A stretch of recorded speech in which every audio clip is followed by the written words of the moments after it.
difícil, o nome é difícil. Vem cá, doutor, vamos apresentar você já. O doutor tá chegando aqui no estúdio, pode entrar aqui, doutor, fica à vontade. O doutor vai falar com a gente sobre enxaqueca. Enxaqueca não é muito fácil, não.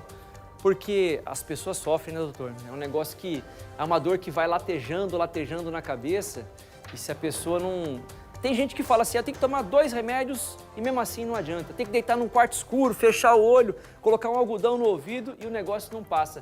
Enxaqueca arrebenta a vida da pessoa, doutor. Boa tarde. Boa tarde, pá. Então, enxaqueca, na verdade, é a dor de cabeça mais comum, né, que a gente vê tanto no consultório como no pronto-socorro também. E por que isso? Justamente pelo que você falou.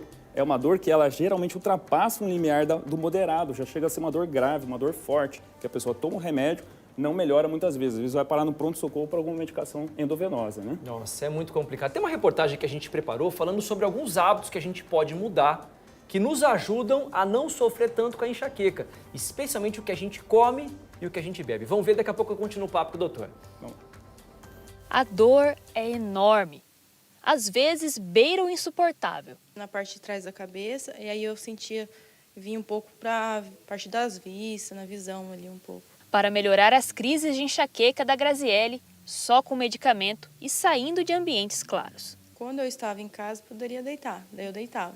Mas no ambiente de trabalho eu só tentava ficar mais quietinha ali, até a hora do intervalo para poder ficar mais na minha. Enxaqueca é uma doença geneticamente determinada que predispõe as pessoas a terem dores de cabeça com características específicas. Geralmente dores fortes, que latejam, que a claridade incomoda, barulho incomoda, às vezes tem náusea também. Algumas vezes essa dor surge quando você menos espera.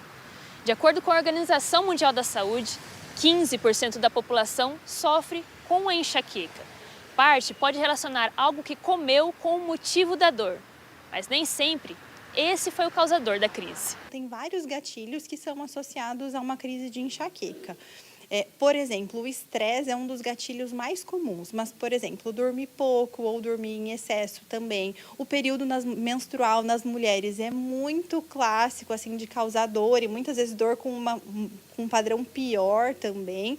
E é comum os pacientes relatarem associação com alguns alimentos. Quando a gente associa um alimento com uma crise de enxaqueca, é lembrar que a crise de enxaqueca começa antes da própria dor, até 2 dias antes, e ela altera o apetite, frequentemente aumentando o apetite para doces. Então, muitas vezes as pessoas culpam o doce, mas na verdade ela exagerou no doce porque já tinha começado a crise de enxaqueca. E dos alimentos, assim, tem alguns que são mais comuns. Por exemplo, o queijo é bem comum, o chocolate os pacientes associam também, o shoyu é um alimento comum, alguns pacientes com melancia, mas esses gatilhos são individuais. Então, não existe lista pronta de alimentos proibidos para nenhum paciente.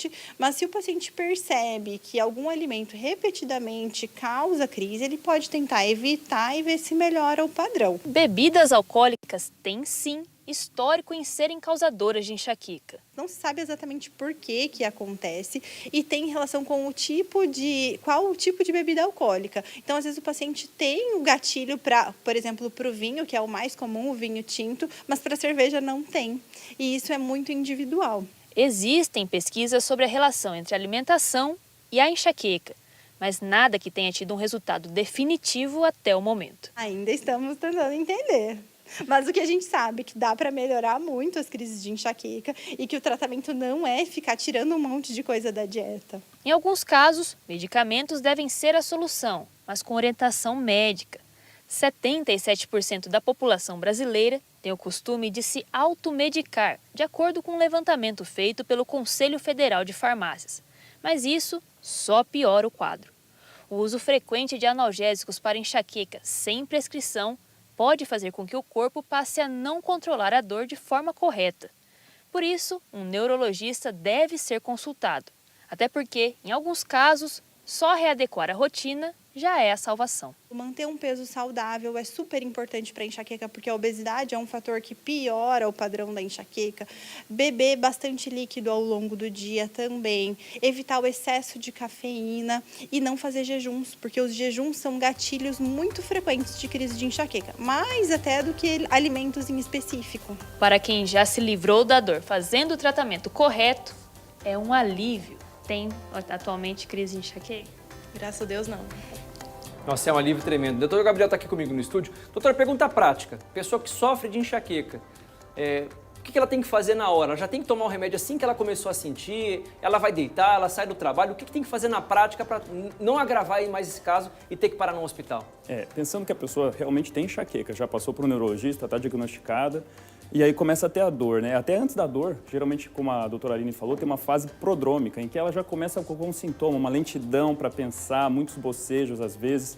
Se essa pessoa tem essa fase, identifica, é ali que ela já pode começar a medicação. Ou então logo no início da dor. A dorzinha está muito leve, mas ela sabe que tem enxaqueca, já pode tomar alguma medicação via oral, que a gente fala que é para o SOS, né? Para uma crise que vai se agudizar, uma crise que vai acontecer. Aquilo que a gente fala, toma para não apertar, né? Exato. Doutor, o que caracteriza a enxaqueca? Vamos supor, eu tenho uma dor de cabeça de vez em quando, ou tenho dor de cabeça todos os dias. Como que ela é classificada como enxaqueca? Bom, a enxaqueca, né, Parra? Então, para causa de dor de cabeça tem mais de 100, né? Mas a enxaqueca, como eu já falei, é a principal, né? É a mais comum que procura no pronto-socorro e também no consultório. A dor de cabeça da enxaqueca, ela tem uma característica de ser pulsátil latejante, geralmente mais de um lado do que do outro, mas é mais lateralizada, duração mais prolongada, né? E intensidade moderada forte. Tem pessoa que até vomita de dor de cabeça. Isso, tem esses outros sintomas, né? Náuseas, às vezes vômitos, sensibilidade, outro sintoma que não é dor, mas existe, né? Sensibilidade à luz, né? Sensibilidade a barulhos e também sensibilidade, às vezes, a algum cheiro forte. A pessoa que sofre disso há anos, como é que funciona o tratamento? Ela vai tomar o remédio apenas quando ela tiver dor de cabeça ou existe tipo um preventivo para não sofrer com a enxaqueca, doutor? Existe sim um preventivo. Então, se a pessoa tem enxaqueca, Parra, ela realmente procura um neurologista porque tem remédio. Se já tiver crônico, existe a enxaqueca que a pessoa tem uma vez lá, outra ali. Mas tem enxaqueca que a pessoa já está crônica. O que é isso? Está tendo toda semana dor, está tendo pelo menos 2 crises muito fortes a ponto de ir no pronto-socorro por mês. E vai levando, até que isso chega num ponto que isso fica inviável. Então, ali tem remédios que a gente pode usar. A doutora Aline comentou até na entrevista, né? Tanto via oral, como remédios hoje já subcutâneos, tá? Com uma frequência menor daí para ser utilizado. Então, tem opções de tratamento. Claro que o principal para prevenir qualquer crise de enxaqueca, seja ela eventual ou seja ela crônica, é o estilo de vida, né? Então, pegar muito mesmo no que foi dito ali, né? O sono, muito importante ter um sono regular. A enxaqueca não gosta de variação. Então, ora aquele pessoa que dorme 1 hora, 2, depois no outro dia dorme muito mais, ou não, estresse também.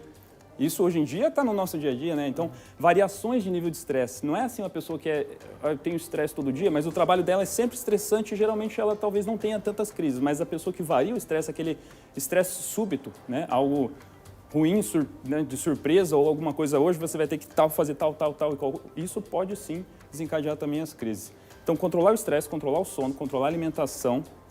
Tudo bem, não tem nada provado, mas é aquilo, uma alimentação saudável, sim. Tem estudos menores e na prática a gente vê que ajuda, né, ao controle das crises e a atividade física regular também tem alguma evidência que pode ajudar. Evitar esses gatilhos como a gente mostrou na reportagem. Doutor Gabriel, obrigado pela participação, que satisfação conversar com quem tem.